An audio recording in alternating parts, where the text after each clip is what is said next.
The pavement was still damp from the night rain. Street lamps flickered over a quiet road as a man walked alone, each step soft, slow, careful not to let the heel split. His shoes had walked too many lives. He pulled his jacket tighter against the wind. The cold didn't bother him. The hour didn't bother him. But the thought of her waiting did. His hands were calloused. One gripped a folded piece of paper. The other held a worn-out wallet with a single photo. A girl missing her 2 front teeth, holding up a handmade "You got this" sign in glitter. A car passed. Its headlights lit the sidewalk.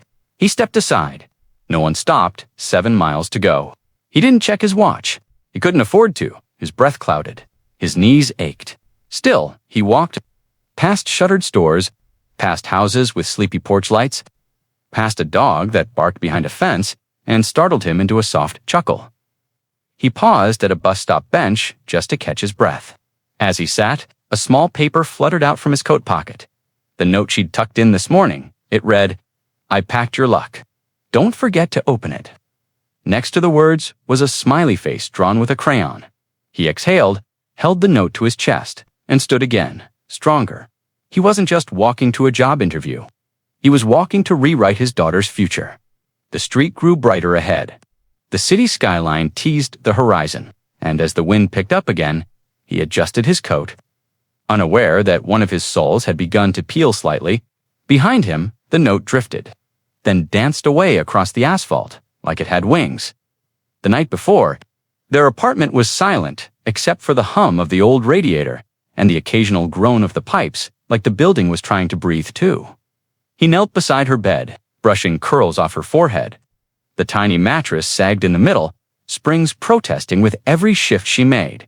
She opened her eyes just enough to see him. "You gonna wear the blue shirt?" she mumbled. "Yeah," he smiled. "Pressed it myself. Smells like soap now, not soup." She giggled sleepily. "Promise me you'll come home with good news," she whispered, her fingers curling around his. "I promise," he said, but his voice caught at the end. She opened one eye, pinky swear. He offered his pinky.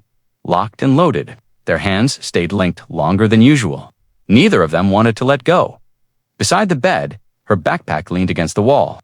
The zipper was broken, the corner frayed, but the keychain hanging from it still jingled when she moved it, a plastic music note that lit up once.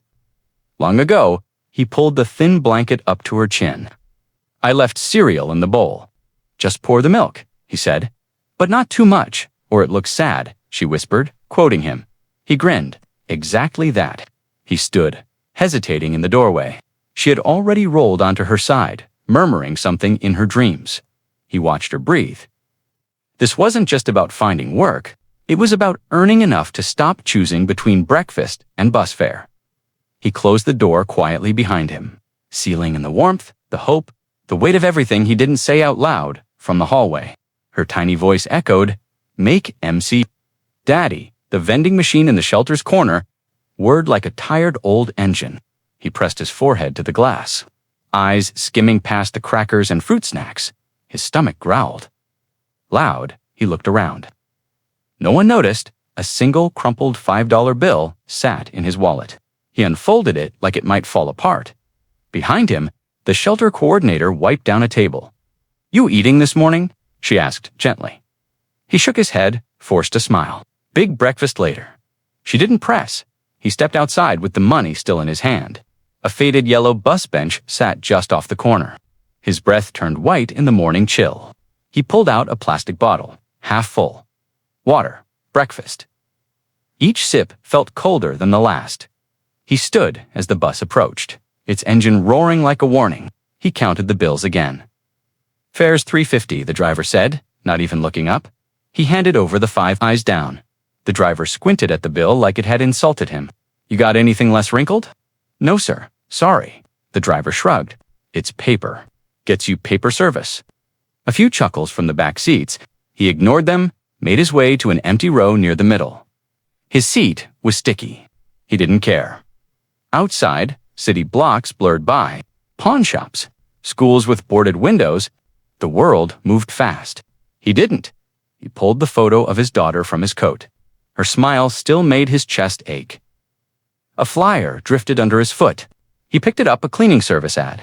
Restore what's been stained. He folded it. Slowly, everything in his life felt like it needed restoring, starting with his name. The bus hissed. At the next stop, 3 weeks earlier, rain tapped gently. Against the shelter window, like a polite warning, he stood by the bulletin board near the kitchen, sipping weak coffee from a styrofoam cup. His eyes skimmed over ads for used furniture, AA meetings, and a missing cat named Winston Dot. Then one flyer caught him, custodial position available, no college degree required. Voss and Langston Financial, walk-ins welcome.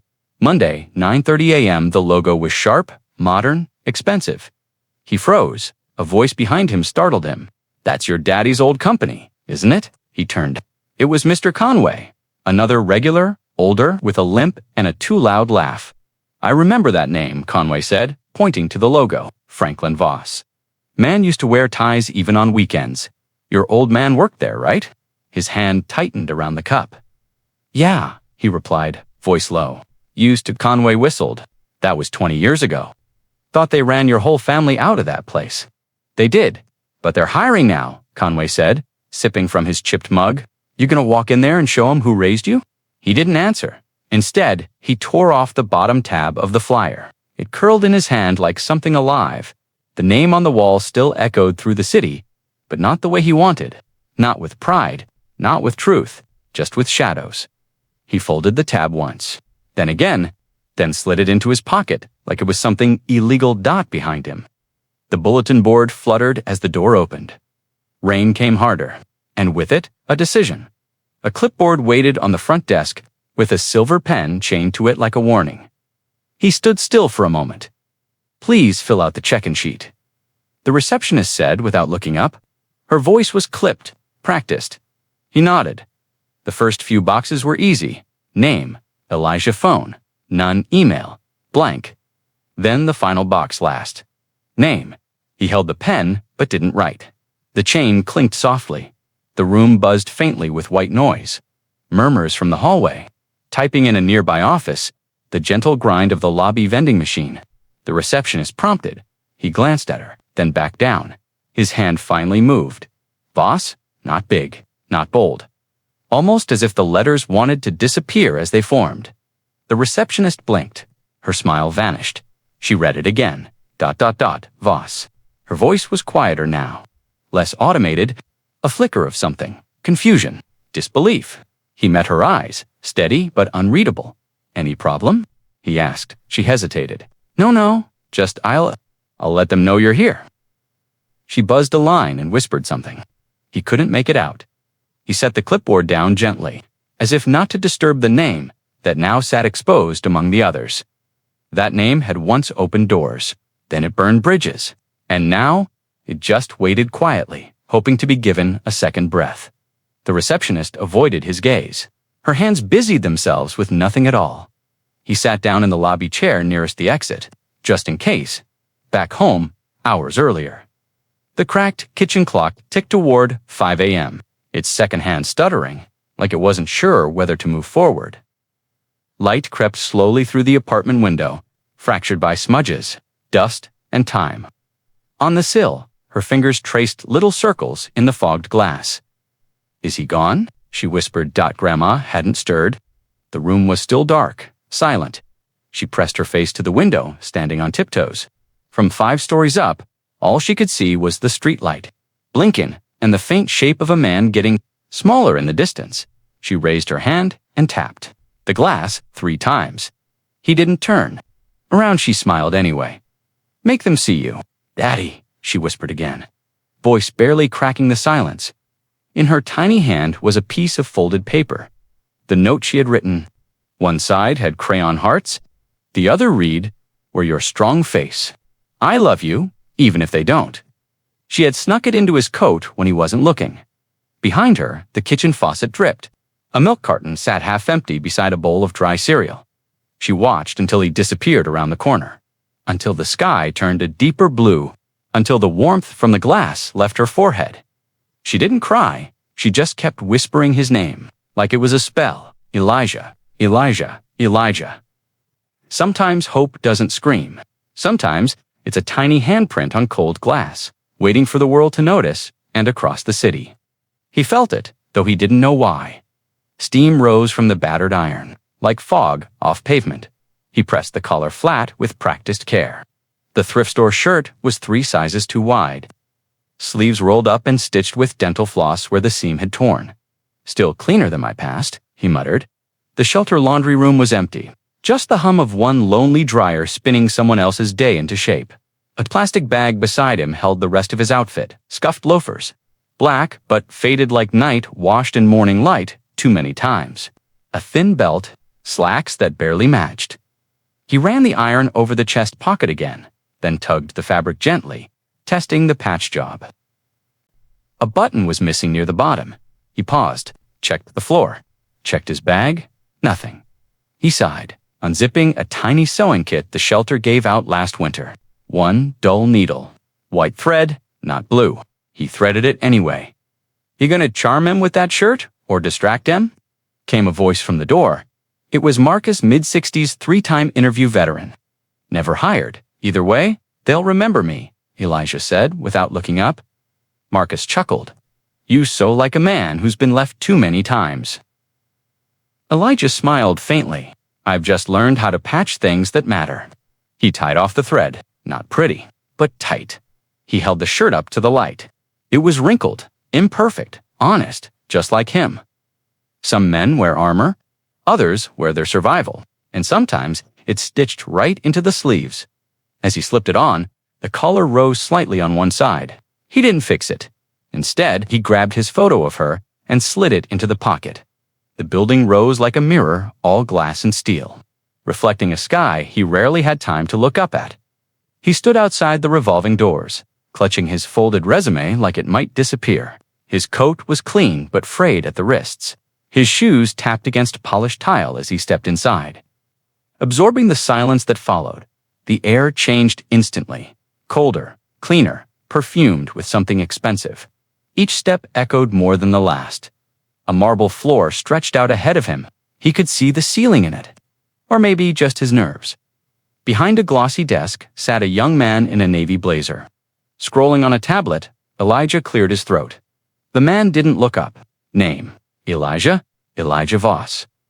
I have an interview. The tablet froze in the man's hand. His gaze slowly rose. Voss, a flicker in his eyes. Then gone. Take a seat, the man said flatly, pressing something under the desk. A soft buzz echoed. The elevator doors didn't open. Elijah moved to the side and sat in one of the stiff, angular chairs, the kind that looked expensive but made you feel unwanted. He adjusted his shirt, tugged at the bottom. That missing button again. He hit it with the folder. A security guard appeared from the hallway, walking slow, deliberate. Everything okay here? The guard asked, eyes scanning Elijah from boots to brow. He's here for the interview. The desk guy muttered. The guard didn't leave. Elijah met his gaze. Calm. He'd walked through rain, through shame, through years of silence. This lobby, it was just 1 more mile. The guard stepped back, but his stare stayed. The elevator, D-I-N-G-E-D. The elevator doors opened with a soft whoosh. Elijah stepped out into a corridor that smelled of citrus polish and quiet power. At the far end was a frosted glass door with silver lettering. Voss and Langston, Human Resources Division. He exhaled slowly and pushed it open. The receptionist was young, sharp-cheeked, wearing a headset and a look that said she'd seen every kind of applicant or thought she had. She didn't even glance up. Name, she asked, typing, Elijah Voss? 9:30 appointment? Click, click. Her fingers paused. She looked up. Voss. Her voice was flattered this time, eyes narrowing, like she'd misheard but wasn't sure she wanted clarification. Elijah Voss, he repeated. She stared at him a second longer, then glanced at her screen, then back to him. The pause wasn't long, but it lingered. Have a seat, please, she said. She picked up the phone and turned slightly away. Hi, it's Laura. Yeah, he's here. VOSS. Another pause. Longer this time than, yes, I'll hold. She smiled politely, but didn't look at him again. Her posture stiffened. Elijah sat down. Second chair from the corner, close enough to hear whispers, but far enough to be forgotten. He folded his hands over his folder. His nails were clean, his knuckles scarred. He could feel it, that subtle change in air when someone recognizes a name not as a person, but as a problem. He watched her eyes flick toward him again. Just a second. But it said everything. The phone clicked. She hung up. Someone will be with you shortly. He nodded once.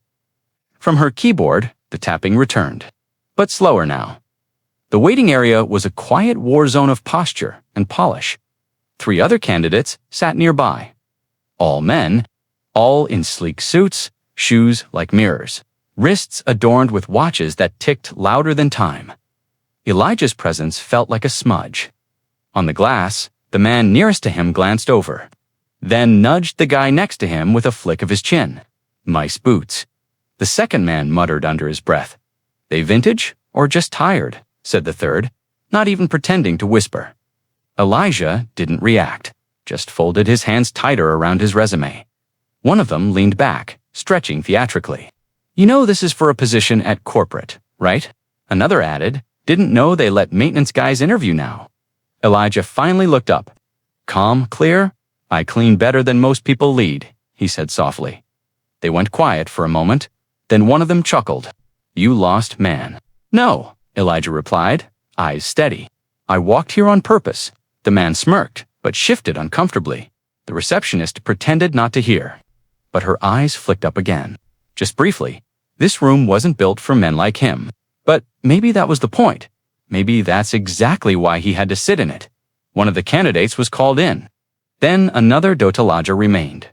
The last man, the smirker, stood when called, but paused at the doorway. You've got guts showing up like that. Elijah didn't flinch. Some of us don't have the luxury of waiting for the right shoes. The man disappeared behind the door, sat back. The clock ticked louder now.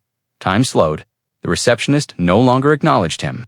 Her headset blinked steadily, her nails tapping out small, sharp messages onto her keyboard, one after another, but never toward him. The last applicant had gone in 15 minutes ago. No one else remained in the lobby except Elijah. He shifted in his seat, then stayed still again. The cushion beneath him had lost its bounce. From the hallway came the faint murmur of conversation, muffled voices, brief laughter, a phone ringing once and stopping. Somewhere, a printer coughed. Elijah reached into his pocket, pulled out the small folded note again. Where your strong face, it read. He tucked it back and another 20 minutes passed. Finally, the glass door opened. A man in a blue suit stepped out, salt and pepper hair, eyes that scanned without warmth. Elijah Voss. Elijah stood. Yes, sir. The man nodded once. Come with me. No handshake. As Elijah passed the receptionist, she gave him a short glance, not rude, just distant. Like she wasn't sure what to feel. The hallway swallowed him. They walked in silence. Carpet now underfoot. Paintings on the walls abstract, expensive, cold. You're the last one, man said over his shoulder. Elijah nodded. That's okay. Sometimes being last means no one's left to impress, the man muttered. Elijah held his voice steady. Or maybe it means I'm still standing. The man didn't respond. He just opened a door at the end of the hall. Wait inside. Elijah stepped in, heart quiet but thudding. This wasn't an interview anymore. It was something heavier, like walking into a room where the past had already arrived before him. The door shut softly behind him. The office was spare but spotless, not minimalist, just controlled. Everything had a purpose. The clock on the wall didn't tick. It hummed. Elijah sat across from the hiring manager, who hadn't offered his name. The man flipped open a manila folder. Elijah's resume sat inside, clean, short, honest. The manager scanned it in silence, lips pressing thin. Mr. Voss, he said finally, without looking up, where'd you say you were from again? Elijah's jaw shifted. Easttown, just off Melrose. No, the man said, eyes now locking on him. I meant originally. A pause. My father worked in this building, Elijah replied. So, here. The manager's eyes narrowed. Franklin Voss. Elijah didn't flinch. Yes, your father, the man said, leaning back. Left quite a stain on this place. My father, Elijah said calmly, left a lot of things unfinished. The manager tapped the folder with a pen. You know, we usually don't call in candidates without degrees, or with gaps in their employment history as wide as yours. I walked 7 miles to get here, Elijah said evenly. Figured I'd already closed some of the gap. The man smirked, not cruelly, but carefully. We value effort, he said, but we also value discretion, clean records, predictability. Then you probably don't want me, Elijah said. That stopped the man. A strange silence followed, not heavy. But waiting, it wasn't the resume he was reading anymore. It was the shadow of a name, a memory trying to resurrect itself in the wrong room. The manager closed the folder gently, then stood up. Wait here. I need to check something. He left without explanation. Elijah sat still. Hands folded, the door clicked shut behind him. The walls of the office were too quiet now. Elijah glanced around. A leather chair with no creases. A framed photo of a team retreat, smiling suits with champagne, a tall plant in the corner, real, trimmed, watered. Nothing personal. Nothing that looked like it had ever been broken. The manager returned, slower this time. He didn't sit. Instead, he stood by the desk, holding a small folder, older, faded along the spine. He studied Elijah's face, searching for something unspoken. You look like someone I knew, the man finally said. Elijah tilted his head slightly. I get that a lot. No, the manager murmured, not a look. Presence, he opened the older folder. Inside, a photograph, black and white, a man in a tie. Young, confident, clean-shaven, same eyes. My father, Elijah asked. The manager nodded slowly. He used to stand right where you are. Different suit, same spine. Elijah's voice lowered. What did you see when you looked at him? The manager blinked. Potential, then fear. He set the photo down like it weighed more than paper. There was a shift, he said. One day he was on track for VP. The next, there were whispers. Money gone. Reports vanished. Audits. And then, he gestured toward nothing. He just disappeared. Elijah's eyes didn't move from the photo. Do you think he did it? He asked softly. The manager hesitated. Too long, I think. I don't know what to think, he said. He picked the photo back up, but I never forgot him. Never forgot that name. Elijah stood, not hostile, just tall. I'm not him, he said. But I carry what he left behind. The manager nodded once. Then there's something you need to see. The old file folder creaked open. Its edges yellowed. Inside, faded reports, printed memos, and a single photograph of a man mid-speech, sleeves rolled. Tie loosened, fire in his eyes. Franklin Voss, he didn't look like a thief. He looked like a builder. The manager slid one page forward. This is what started it all. The numbers were small, just a $2 million discrepancy. But at a company like Voss and Langston, that number echoed like thunder. He was head of compliance, the manager said, had access to everything. Then one day, an anonymous tip, and suddenly Franklin was the leak. Was he? Elijah asked. No one ever proved it, the manager admitted. But the board acted fast. Too fast. Why? Because they needed a fall guy. Someone respectable, trusted. Someone who wouldn't fight back. He paused. He was told if he resigned quietly, the company wouldn't press charges. Just disappear. Elijah swallowed. And he did? The manager nodded. 4 days later, he vanished. No resignation letter. No contact. Not a word since. Elijah leaned closer. Did he say anything? Before he left, the manager hesitated. He handed me a note. He said, sealed. Told me to open it when the right eyes returned. He opened the bottom drawer of his desk. Dug beneath old files, pulled out a small white envelope, brittle at the edges. Franklin's name written in crisp cursive. The manager held it out. Trembling slightly, I think this was meant for you. Elijah took it gently. His name was written on the back. He stared at it for a moment, then turned it over. Some men vanish in silence. Others leave behind the sound of unfinished truth. He broke the seal. Elijah unfolded the letter slowly. The paper crackled. It had waited too long. The handwriting was strong, but rushed, as if written in the final moments of a choice no one wanted to make. To the one who carries my name, I didn't run. I surrendered to protect something bigger than me. One day, you'll stand where I stood. Don't lower your head. Raise your truth, Franklin Voss. Silence. The manager sat across from him, watching every flicker in Elijah's expression. I didn't come here to defend him, Elijah said. I came because I need a job, because my daughter deserves more than a shadow. The manager nodded once, but said nothing. "I'm not Franklin," Elijah continued. "I didn't make his decisions. I didn't write those numbers. But I've lived with the consequences. Every locked door, every turned face. I felt it. His voice didn't rise. It didn't need to. I patch walls for a living. I clean up what people leave behind. But I will not spend my life cleaning up a name I didn't dirty." The manager looked away for a long second. "Then back you believe he was innocent." "I believe he wasn't the only one guilty." The air between them thickened, not with conflict, but reckoning. The manager opened a drawer, pulled out another folder. "There's something else." He slid it forward. "What's this?" Elijah asked. "A record no one ever opened. A backup of the internal logs." Before they were wiped, he looked Elijah square in the eyes. "I never had the nerve, but maybe you will." Elijah reached for it, slow, deliberate. This wasn't about clearing his father's name anymore.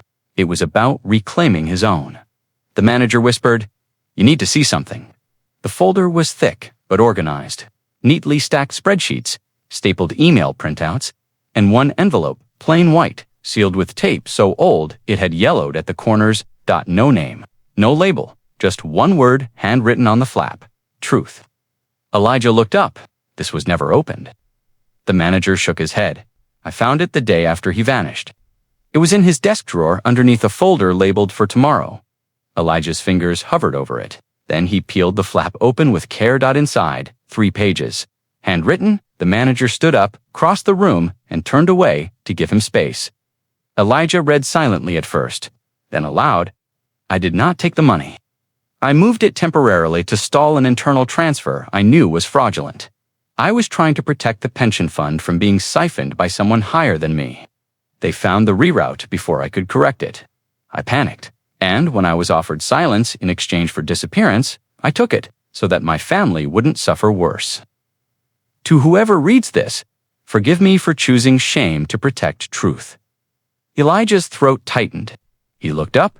"He took the fall," Elijah said. "On purpose?" The manager nodded slowly. "That's how it reads." Elijah folded the letter back up, hands shaking slightly. "All this time," he said, voice cracking, "he was the leak. And the plug, some men sin, others sacrifice. But the world doesn't always know which until it's too late." The manager sat down again, quieter now, smaller. "Elijah," he said gently, "we were wrong." Elijah placed the letter in front of them both. "Then it's time to make it right." The letter sat between them like a ticking clock. The manager read it again, slower this time. His face, so composed before, had begun to change. Lines softening, mouth tightening. Shame slowly rising from somewhere long buried. "I remember," he whispered. "The day the money disappeared, I was new. We were told it was Franklin. You believed it." "I wanted to," he admitted. "It was easier." Elijah leaned forward. He wrote that he was covering for someone higher up. The manager looked away, staring out the window, as if memory might bleed from the skyline. "There were rumors," he said, "about the CEO's son. A private account opened weeks before the audit. Franklin flagged it. And then he vanished. Why didn't anyone speak up? Because the people who knew were either promoted or replaced." Elijah stood now, pacing slowly. "So my father carried the weight alone, while this place climbed higher. He sacrificed his life for their lies," the manager said, barely above a whisper. Elijah turned. "No," he said, firm. "He sacrificed his name. I'm still carrying his life." Silence. The clock ticked again, louder now. The weight of decades balanced on a desk made of glass and steel. The manager ran a hand down his face. "We need to reopen this," he said. Elijah raised a brow. "We," the manager, met his eyes. "I'm not asking for your forgiveness, but I am offering my help. You've got his fire. Don't let them bury it twice. Some truth doesn't knock down doors. It seeps in, breaks walls from within, and asks if you're brave enough to look." Elijah picked up the letter. "I'm ready." The manager closed the blinds, not to hide, but to speak freely. He sat back down, slower this time, like the air had changed. "I should have said something years ago," he murmured, "but I was afraid of being the next casualty."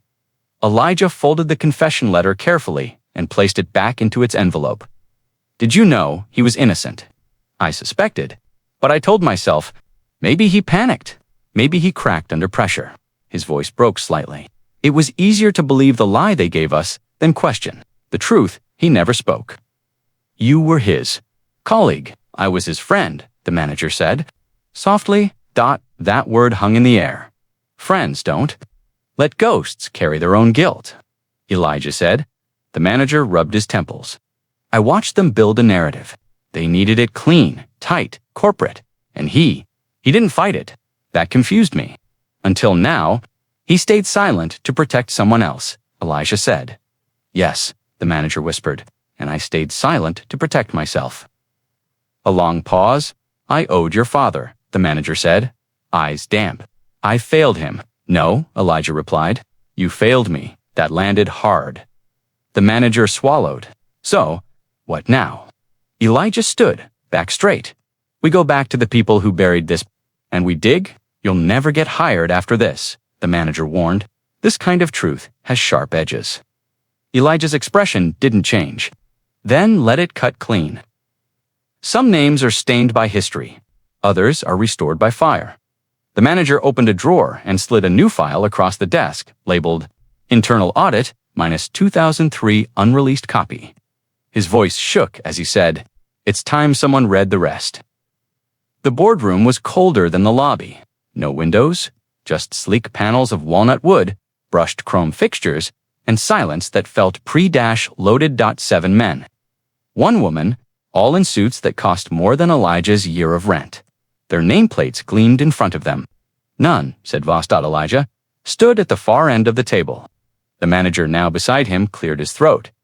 I asked to convene this emergency review because something was buried, he began, and someone paid a price that wasn't his to pay. The room shifted. The chairman leaned forward. This better not be about Franklin Voss. It is, Elijah said, voice calm. That chapter's closed, snapped one of the older board members. Revisiting it serves no purpose. No purpose, Elijah echoed.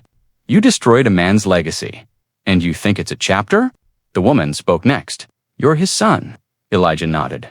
And I'm here because I found what you all chose not to see. He placed the confession letter and the unreleased audit on the table. The chairman pushed it aside without reading. We do not hire legacies of traitors. The room fell into a hush. Elijah didn't flinch. Then you'd better look again, because you're sitting on the shoulders of one. He pointed to the audit. Your VP's son rerouted pension funds. My father intercepted it. Then he disappeared. Another board member stood. This is baseless. Read the handwriting, Elijah said. Check the timestamp logs. My father logged the warning email. And you deleted it. Truth in a polished room sounds like thunder, but only to the guilty. The manager finally spoke. This company didn't lose a man. It buried him. And I was complicit. The chairman's stare hardened. This ends now. Elijah stepped forward. This begins now. The boardroom door closed. Behind him, like the final word in a sentence he didn't get to finish, no one shook his hand. No one thanked him for coming. The confession letter stayed unopened on the table by the time Elijah stepped outside. The rain had started again, gentle but steady, like the sky was tired of holding back. He didn't run. He didn't flinch. He just walked past the same revolving doors. Past the glass lobby where security gave him a longer glance this time, not kinder, just longer. Down the polished steps, into the street. He didn't open his umbrella. He didn't have one. The city moved around him in fast blurs. Umbrellas overhead, honks in the distance, steam from sewer grates. His shirt clung to his back. His folder began to curl in his hands. He kept walking. Each block carried a weight, but he didn't let it settle. He'd faced them. He'd spoken. He'd refused to shrink beneath the name. But still, they had not listened as he turned onto his street. Feet soaked through, he saw her before she saw him. His daughter, standing at the corner barefoot, wrapped in a towel, hair wild, holding a plastic bag over her head. He stopped in place. She spotted him. Ran, Daddy. Eliza, why are you? He stammered, reaching for her, shielding her from the rain. You were taking too long, she said. I got scared. He knelt down. I'm sorry, did they see you? She asked, blinking up at him. He hesitated. The weight in his chest pressed deep. "They looked at me," he said, "but I don't know if they saw me." She smiled through the rain. "I see you." And for the first time all day he believed it. The apartment was warmer than before, but only because the radiator hissed louder, its clunky rhythm filling the silence. He couldn't break. Dinner was 2 bowls of instant noodles. Hers had more. He'd made sure of that. She sat on the floor beside the coffee table, legs crossed, spoon tapping lightly as she stirred. He sat across from her, but didn't eat. Steam rose. Then faded. Neither of them spoke for a long while. Finally, she glanced up. Did they say yes? He looked at her, eyes soft, worn, unsure. "I don't know," he answered. She nodded once, then stirred her noodles again. "No tie?" she asked. "I took it off on the walk back. It didn't like you. Maybe it liked my father better." She tilted her head. "I don't care about ties," he smiled. "Me neither." Silence returned, but it was gentler now. He stood and walked to the window. Rain still tapped against the glass. The skyline blinked faintly in the distance. Behind him, she pushed her bowl forward. "You can have some." "I'm okay," he said. "No, you're not." He turned around. She was looking directly at him now, not as a child, as something far more dangerous. Truth wrapped in innocence. "You don't have to lie," she whispered. He swallowed. "I'm not lying," she smiled gently. "You're not talking either." He sat beside her again, this time closer. Their shoulders touched. Sometimes shame doesn't shout, it just sits at the table, between the spoon and the silence. He reached for her hand, she squeezed it. Without letting go of her spoon, they didn't finish dinner, but they sat there, holding the space their words hadn't reached yet. The next morning, the rain had stopped, but the clouds stayed. She was digging through the hallway closet, half pretending to clean, half hunting for forgotten treasure, behind a pile of winter coats and a broken vacuum. She found it, black, dusty, frayed at the edges, the zipper crusted with rust, a guitar case. She pulled it out with effort, dropping a box of old bills in the process. Envelopes scattered like leaves. She called out, "What's this?" He entered the hallway. When he saw it, he froze. "I didn't know that was still here," he said quietly. She sat cross-legged beside it. "Can I open it?" He didn't answer. She took that as a yes. The zipper groaned. Inside, a scratched acoustic guitar, one string missing, the pickguard worn smooth, a folded cloth tucked beneath the neck. "It smells like old wood and secrets," she said. Elijah knelt beside her, gently lifting the guitar from the case. "I used to play," he murmured. "Before life got heavy, you wrote songs." "One," he said. "For your grandfather." The day he disappeared, she tilted her head. "Did he ever hear it?" "No," he said. "I never played it out loud." She reached into the case again, pulled out a faded notebook. The first page read, "Elegy in D4 FV, is this the song?" He took the notebook carefully, ran his fingers over the handwriting. "I forgot this even existed," he whispered. "You should play it," she said. "Maybe he can still hear you." He looked at the guitar, then at her. "I don't know if I remember how." "You don't have to," she smiled. "Your hands will. Some songs don't need tuning, just permission to be heard." Elijah sat cross-legged on the living room floor. The guitar balanced gently across his lap, like an old friend he hadn't seen since youth. His daughter sat beside him. Chin resting on her knees, wide-eyed, the strings creaked as he tested them. A few were out of tune, one was missing entirely. Still, the sound wasn't broken. Just tired, he flipped through the old notebook. Pages curled with time. Ink smudged, but still legible. His fingers hovered above the chords. "I haven't touched this since before she was born," he said softly. She asked Elisa. He smiled. "You?" She grinned. "That's me." He took a breath, fingers settling on a simple D chord. It buzzed awkwardly at first, then steadied. "Close enough," he murmured. Then he began. The melody was slow, soft, and aching. A lullaby for someone who never slept. A goodbye, never spoken. A name carried in silence. "You built me from calloused hands and gentle warnings. Left a name I couldn't wear without bleeding, ... But I'm still here. I'm still here. And I remember, ... His voice cracked halfway through. But he didn't stop. His daughter watched in silence, her eyes glimmering like the chords were painting memories she hadn't lived. but still felt. He finished the final note. Let it hang. The room held its breath. She clapped once, then again, standing up quickly. That was his, she said. But it's yours now. He nodded, eyes damp. Then she picked up her school tablet. What are you doing? He asked. Making sure the world hears it, she said. Not just walls. Some legacies are whispered. Others are recorded, so they can't be erased again. She hit record. Start again. Dad. He strummed the first note. The upload took 3 minutes. The ripple it created took far less. Titled simply, My Dad's Song for the Grandpa He Lost. The video began with Elijah adjusting his grip, muttering something like one more time. Then the melody started raw, imperfect, beautiful. The lighting was dim, the sound quality shaky, but the emotion, undeniable. Within an hour, her school teacher had shared it. By noon, a local community page posted, Who is this man, and why does this sound like truth? And by evening, it landed in the inbox of the one man who needed to hear it most. The manager sat at his desk, staring at the subject line. Voss, he clicked. The opening chord hit. He froze, his coffee cooled untouched beside him.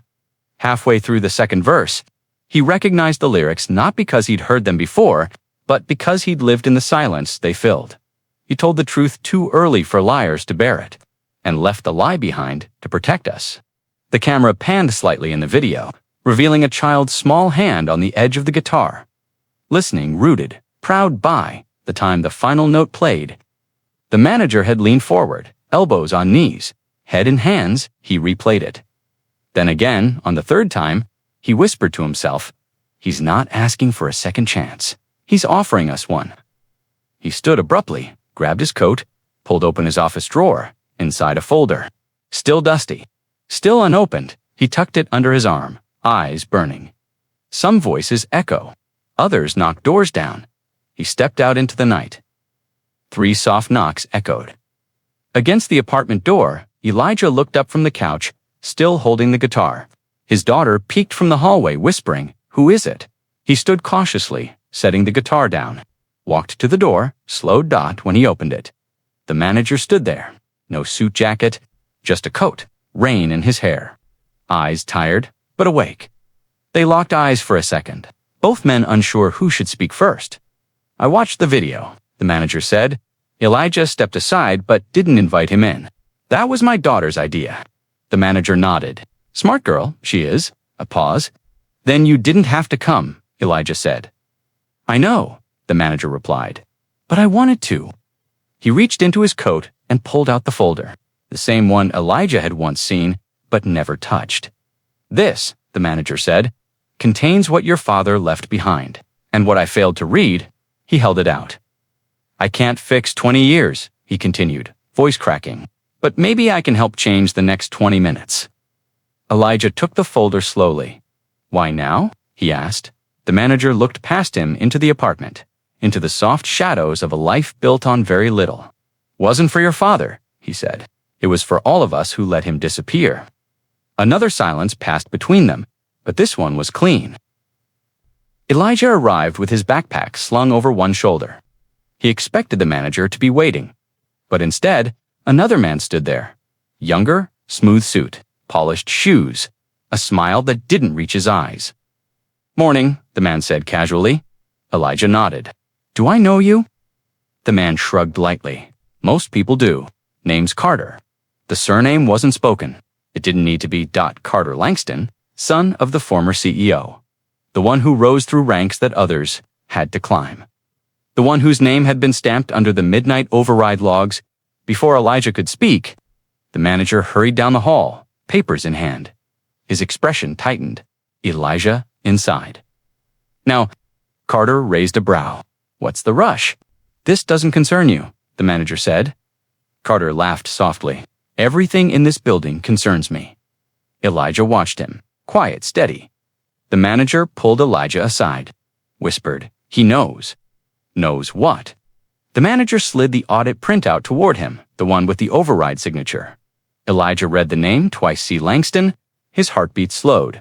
Carter leaned against the wall, arms crossed. You too, done whispering. Look suspicious. Elijah stepped forward, voice firm. You redirected the pension funds. Carter blinked once, then smirked. Careful, Voss. Accusations like that sink careers. The manager snapped, We have server logs. And, Carter asked coolly, who do you think the company will believe? The janitor and the mid-level manager? Or the Langston heir? Silence. A cold, crisp silence. Some villains don't hide in shadows. They hide in privilege. Elijah met his gaze. This isn't about who they believe. It's about what's true. Carter's smile thinned. Truth is what people with power decide. Not this time. Elijah stepped closer. Then let's put that to the test. Carter's jaw tightened. The night air bit at Elijah's skin as he walked home. Heavy steps, scraping against the pavement. The city hummed around him, bright windows flickering above like distant stars refusing to fall. He reached the corner where the streetlight buzzed. Leaning against the metal pole for a moment, the weight of the folder in his backpack felt heavier than the entire building. He'd left behind. His phone buzzed, the manager Elijah. The voice on the other end whispered, shaken. I've been thinking about the audit, about the consequences. Elijah waited. If we take this to the board formally, the manager said, it won't just expose Carter. It'll tear open 20 years of protected names. It'll pull down people who built entire careers on that lie. I know, Elijah replied. And they'll come after you. They already are. Elijah looked up at the sky, the clouds hanging low, swollen with unfallen rain. What's the other option? He asked. Stay silent, the manager said. Keep the trial job. Keep your head down. Pretend we never found the truth. Elijah exhaled slowly, like my father did. The manager hesitated. He chose silence to protect you. And look where that led, Elijah said. A lifetime of shadows. He could almost hear the manager's guilt breathing through the phone. Elijah, he said softly, truth burns things down. Are you sure you're ready to be the match? Elijah looked at his reflection in a muddy puddle, tired eyes, soaked clothes. A man who walked miles for a chance he never got fairly. Yes, he said, because I'd rather burn the lie than live inside it. A pause. I'll stand with you, the manager said. No, he admitted, but I'm done hiding. Elijah tightened the backpack strap. Some choices don't change the future. They restore the past. He turned toward home tomorrow, he said. We bring the truth to their table. The line went quiet as he reached his building. He whispered to himself, I'm not afraid to be seen anymore. The apartment was dim, lit only by the soft glow of the stove clock. Elijah sat at the kitchen table, the audit folder open in front of him. Pages spread like broken wings. Eliza peeked out from her bedroom, rubbing her eyes. Daddy, why are you still awake? He closed the folder gently. Couldn't sleep. She walked toward him, dragging her blanket behind her like a cape. Are you scared? He smiled softly. A little. She climbed onto his lap, head resting against his chest. You're scared because of the meeting tomorrow, she said, the one with all the important people. He kissed the top of her head. Yeah. She looked up at him. Do important people scare you? He thought about it. They used to. What about now? He leaned back, letting her small warmth steady him. Now, he said, I'm more afraid of staying quiet, like Grandpa did. She traced the edge of a paper on the table. Did you love him? I did, he whispered, even when I didn't understand him. She nodded slowly. Then, maybe tomorrow. Talk like you're talking to him. He blinked hard. I don't know what he'd want me to say. She smiled, small, sleepy, certain. He'd want you to say the truth, even if your voice shakes. Her blanket slipped to the floor. He wrapped it around her shoulders again. Go to bed, sweetheart, he whispered. Tomorrow's a big day. She hugged him tight, tighter than usual. I'll be brave if you're brave. I'll try, he said. She giggled as she walked toward her room. Trying is already brave. The door closed behind her. Elijah stood, picked up the audit folder, and stepped outside onto the balcony. The night was cold. The city was quiet.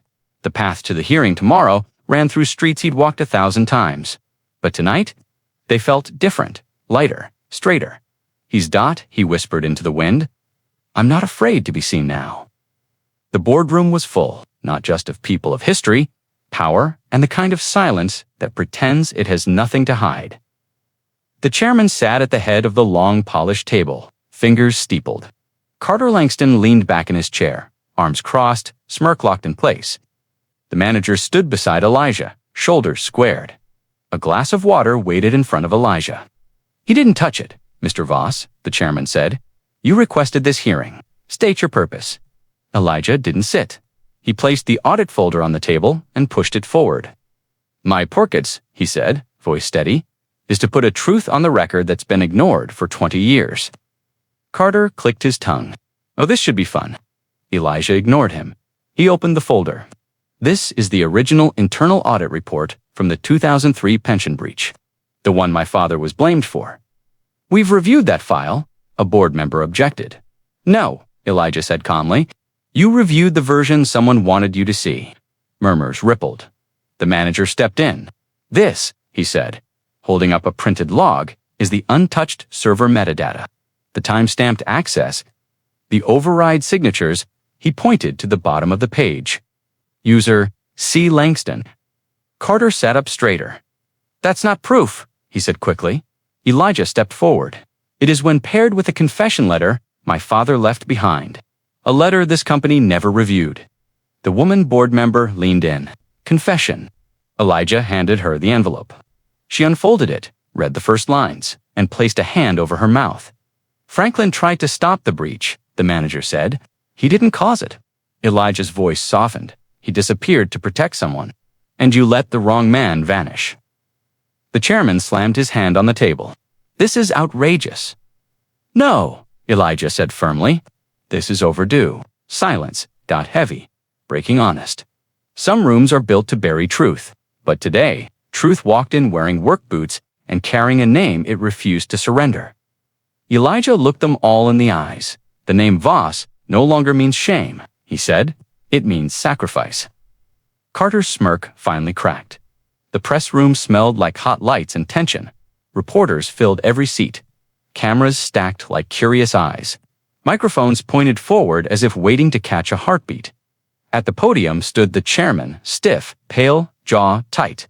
Beside him, the manager, and standing a step behind, Elijah Voss.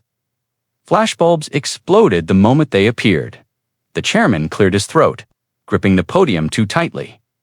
"We have an important announcement regarding the case of Franklin Voss." Another throat clear, a matter long unresolved. Reporters leaned forward. Elijah could feel the tremor in the room. "But awakening," the chairman continued, each word sounding heavier than the last. "After reviewing newly uncovered evidence, the board has determined that Franklin Voss did not commit the pension breach of 2003. Murmurs shot across the room like sparks. "We formally acknowledge," he forced out, "that he attempted to prevent the breach, not cause it." A reporter raised her hand instantly. "Who was responsible then?" The chairman hesitated. "Too long?" The manager stepped forward. "The breach was executed by an individual who no longer holds authority within this company," he said carefully. "The evidence has been handed to authorities." Carter Langston was nowhere in sight. A second reporter spoke.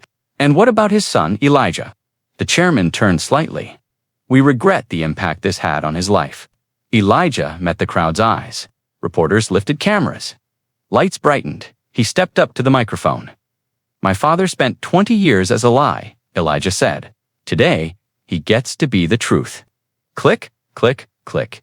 And he added, voice steadier, "I intend to build the future he never got to finish." A wave of shudders echoed like applause. Some statements clear a name. Others rewrite a legacy. Phones buzzed across the room, headlines, already drafting themselves. The hallway outside his new office felt different from the janitor's corridor. Brighter, quieter, polished. Not because the company had changed, but because he had. A facilities worker tightened the final screw into the metal plaque on the door. The sound echoed, crisp, certain. Elijah stood beside the manager, watching the plaque read E. Voss, Team Lead, Facilities and Operations. Not a high-ranking title, not a prestige badge, but a beginning he earned, not inherited. The worker stepped back. "How's that look?" Elijah swallowed. "Like it belongs there." The manager crossed his arms, smiling. "You did this?" "We did this," Elijah corrected. "My daughter. My father, you. Even the ones who tried to bury us." The manager nodded. You know this position is temporary until HR finalizes. I know, Elijah said softly, but it's mine today. And that's enough. He placed his hand against the plaque. The metal was cool, solid. The kind of solid that comes after years of holding something fragile. The janitor, Willie, appeared at the end of the hall, leaning on his mop. Well, damn, he grinned. Look at you, moving on up. Elijah laughed. Still got floors to clean, sure Willie winked, but now you get to decide how they shine. Inside the office, a new desk sat waiting, clean, uncluttered, sunlight stretching across it like a welcome mat. On top of it lay a small envelope, his daughter's handwriting on the front, for Daddy's first day as a boss. He opened it gently. Inside, a stick figure drawing. Him, her, and a tall building with windows and a giant sign. Voss Strong. He pressed the drawing to his chest. Some titles are ink, others are earned in bone. He pinned the drawing to his office wall. The first thing any visitor would see, the elevator doors slid open with a soft chime, revealing a bright hallway painted in pastel blues and yellows. The sign at the end read, Corporate Care Day Room, ages 2 to 10. Elijah stepped out with his daughter's hand, wrapped in his. She wore a tiny pink backpack and the smile of someone arriving at a new world. Inside the daycare room, children laughed, colored, built towers out of blocks. A teacher greeted them warmly. Good morning. You must be Eliza. Eliza nodded proudly. Today's my first day. My dad works upstairs. The teacher glanced at Elijah. New hire. He nodded. Facilities and operations. Elisa tugged his sleeve. Tell her the rest. Elijah raised a brow. The rest? She whispered loudly. Tell her who you are. He crouched down to her level, brushing a curl from her forehead. What should I tell her? She grinned. Your name? He smiled. The kind that lives in the chest, not the face. The teacher knelt beside them. He already told me. Elijah Voss. Eliza shook her head. No, that's not what I meant. Both adults paused. She placed her tiny hand on his chest. He's my hero, she said confidently. That's his real job. The teacher's expression softened. Elijah blinked away emotion as he squeezed her hand gently.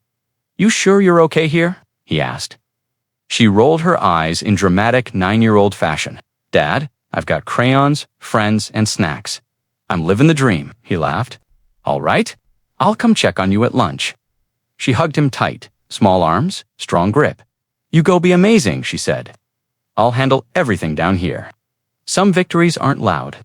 They walk into daycare with a backpack and a smile. Elijah nodded to the teacher and stepped back toward the elevator. Before the doors closed, Eliza called out, Daddy, tell your boss I said hi. He laughed as the doors slid shut. The office was quieter than usual that evening. Most employees had gone home. The hum of printers replaced by soft echoes in the hall. Elijah walked toward the auditorium with a mix of nerves and disbelief. A poster taped beside the door read, Charity Night Staff Showcase. All proceeds support employee families in need. Below it, someone had doodled a small guitar. Inside, coworkers gathered at round tables, sipping coffee, chatting, their faces softer than the polished professionalism of daytime. The manager spotted him first. You made it. Elijah lifted the guitar case. Didn't think I'd be performing so soon. You're not performing, the manager said. You're sharing. The stage lights were warm, gentle. Inviting. Elijah stepped up when his name was called E. Voss. The crowd clapped politely. Unaware of the story behind the initials, he sat on the stool, adjusted the mic, and took a slow breath. Before I start, he said, I want to tell you something. The room quieted. A pause was once part of this company, and he left a song I never sang out loud until recently. He placed his fingers on the strings, steadier now, familiar. It's for anyone who ever walked alone in the dark, trying to keep a light on for someone else. He began to play. The melody flowed easier this time, warmer, stronger, no missing strings, no shaking hands. The lyrics drifted through the room like they belonged there. He walked so I could run. He broke so I could mend. And though he carried silence, he taught me how to stand. The crowd fell still, not out of politeness, but because truth has a sound that demands listening. When he finished, the applause wasn't loud. It was long, the kind that fills spaces between ribs. In the back of the room, Eliza stood with her daycare teacher. Clapping with both hands above her head, Elijah bowed his head. Some songs return not to remember the past, but to heal it. The sun rose gently that morning, soft pink light stretching across the skyline. Warming the streets he once walked in exhaustion. But today, Elijah's steps sounded different. Not the quiet slap of worn sneakers soaked in rain, not the shuffle of someone hoping to be let inside today. Polished dress shoes clicked against the pavement, steady, clear, confident. Eliza skipped beside him, swinging her lunchbox. "You're walking faster," she teased. He smiled. "Maybe I'm lighter. You're taller too. Pretty sure that's impossible." "Not when you're proud," she said matter-of-factly. He looked down at her. She wasn't wrong. They passed the cracked bus stop shelter, where he had once debated whether to spend his last dollar on fare or food. A flyer fluttered on the wall. A new hiring announcement, different company. Same desperation in its ink. "Elijah stopped?" Eliza asked. He stared at the flyer, remembering a different day, a different version of himself. Then he reached out, smoothed the edges, and smiled. "I'm good," he said. "Just remembering." They continued walking. Every block felt like reclaiming territory he once limped through. Same streets, same buildings, but no longer the same man. As they approached the corporate tower, the glass reflected father and daughter, not small figures, but bright ones. Eliza tugged his sleeve. "Yeah, do people inside know you're a hero yet?" He laughed softly. "Not sure they'd call me that. I would," she said. He held the door open for her. "Then that's enough. Some journeys don't change the path, they change the walker." He stepped inside the building, shoulders steady, name unburdened, and for the first time, the lobby felt like it was welcoming him home. Walls stood in the center of the atrium, towering slab of brushed steel engraved with the names of employees who shaped the company's early years, dozens of names, hundreds of stories. But one space, a faint scratch where a name once was, had remained empty for 2 decades until today. An engraver in blue overalls crouched in front of that blank space, polishing the metal surface with slow, circular motions. Elijah approached with the manager and Eliza beside him. "You're sure about this spot?" The engraver asked. Elijah nodded. "It's where it used to be." The man lifted a small stencil. "All right then. Tell me the name." Elijah took a breath. "Franklin Voss." The manager's eyes softened. "About time." The engraver positioned the stencil and began carving each stroke sharp, precise, almost ceremonial. The metal shavings glittered as they fell, catching the light like tiny sparks. Eliza held her father's hand, squeezing tightly. "What did Grandpa do here?" she whispered. Elisha swallowed. "He protected people, even when nobody saw it." She nodded. "Like you." He looked down at her, heart full. The engraver stepped back a moment later. "It's done." The name gleamed on the wall. Franklin Voss, in honor of quiet courage and unseen sacrifice. A small crowd of employees gathered, murmuring softly. Some bowed their heads. Some placed hands over their hearts. Stories resurfaced. Regrets whispered. Respect restored. Elijah reached out and touched the engraved letters. Cool, steady, eternal. "Welcome back." "Dad," he said under his breath. Eliza traced the name with her tiny fingertip. "Now, they'll never forget him again," she whispered. Elijah nodded. "Neither will I." Some legacies aren't rebuilt through apologies, but through truth carved in steel. He stood taller, feeling the weight of the past finally shift into light. The classroom was buzzing with chatter. Kids passing crayons, swapping snacks, practicing lines for their heroes' project presentations. Eliza stood at the front of the room, clutching a small index card and a printed photo of the newly engraved memorial wall. Her pink backpack hung from her chair. Her father waited quietly at the back, invited by her teacher. The teacher tapped the board. "All right, Eliza, whenever you're ready." She took a breath, a deep one, the kind she had seen her father take before singing. "My hero," she began, "is someone who walks a lot." A few kids giggled.